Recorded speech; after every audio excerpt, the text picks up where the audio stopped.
Gerald Lawless, former CEO for the Jumeirah Hotel Group out of Dubai and also former chairman of the World Travel and Tourism Council. I'm now retired, living in Dubai and serving on a number of boards around the region and internationally.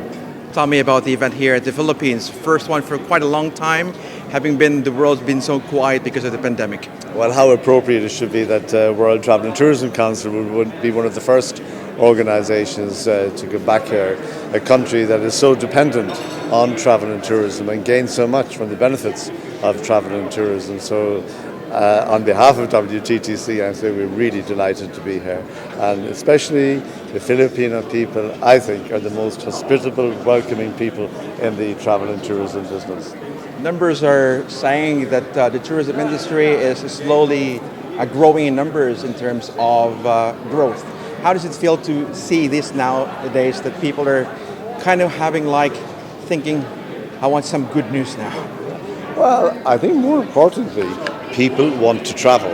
And I actually believe that the recovery of the travel and tourism industry is going to be quite phenomenal.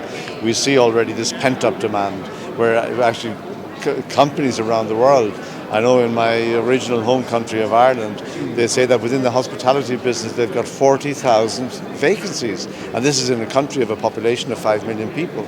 So one can see that there's huge demand for hospitality, huge demand for travel.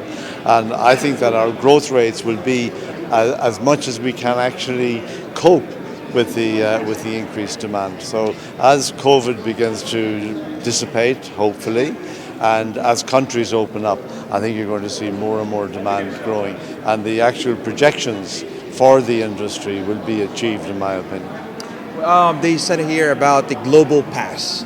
Yes. What can you say about that in terms of technology nowadays? Should there be one of this? Well, on a sort of a broader issue, I think that governments are finally beginning to realise the message that the WTTC and the industry has been trying to get across now for a number of years, that travel and tourism actually is a force for good. Travel and tourism does contribute 10% of global GDP. So why don't governments take it more seriously? Why can't we have one green pass, or whatever you want to call it, for the whole world?